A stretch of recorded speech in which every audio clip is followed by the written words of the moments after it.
Hey everybody, it's Master Gallengeist here, bringing you my review for Captain America issue 18. And this was a pretty good issue because it brought to close one part of Scourge's story while still teasing us with things yet to come. So I'm like, ooh, okay, let's see how this goes. So the issue starts off, and we see that Sharon and Peggy are conversing about their various operations. Sharon's saying that they're going to have to go into the city because there's a riotous situation occurring, and Peggy is still following one of their assets that they are trying to figure out what's going on with, I guess. We just know that she's on an asset. We don't know exactly what's going on with that yet. But we see that as they're kind of getting that, Steve sees that Sharon gets another message from it, kind of picks up the phone, looks at it, but we don't see him see the message yet. So we see that there is this halfway house with people who have gotten out of prison, and that the rioters are pretty much blaming stuff on them. It's like, oh god. So Steve pretty much comes up with the plan that Misty and Mockingbird will go in, get the ex-convicts out, and make sure that they're all safe. Sue will kind of like disperse herself through the crowd and kind of like get some space between people, while Spider Woman uses her pheromones to kind of make the crowd a little bit more malleable as Steve addresses the crowd.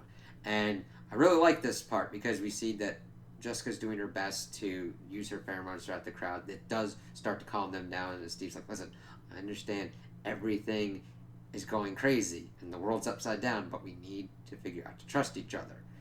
Otherwise, we don't have a country. So, I trust my brothers and sisters here. Please, I ask you to do the same and go home.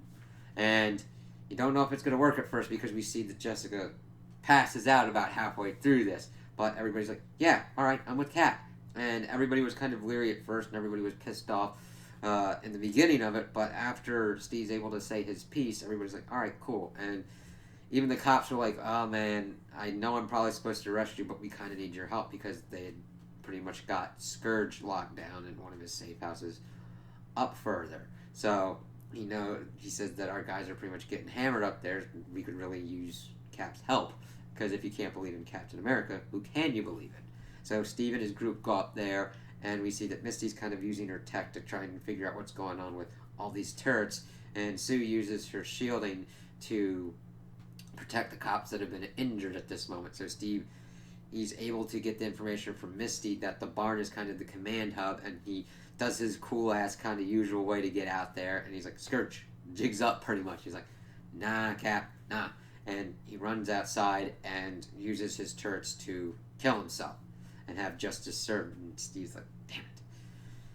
Because he wanted justice to be served, bring him in, figure out what's going on more, and get it out that way. And we see that as that has been brought to an end. Wilson Fisk, of course, reveals that certain deceptions had to be made. And they're like, LMD, holograms. Since S.H.I.E.L.D. fell, there's a lot of tech out there on the black market. It's like, yep. And, of course, Kingpin always has his connections. So it's like, all right, we'll have to see how else he's able to spin this. So, after that, we see that U.S. agent has been kind of connected with this, and we see that Alyssa Larimore is pissed off as well because we'd seen in the beginning that Sharon tried to give her help, but she's in the wind and you can't really give help to people that won't take it.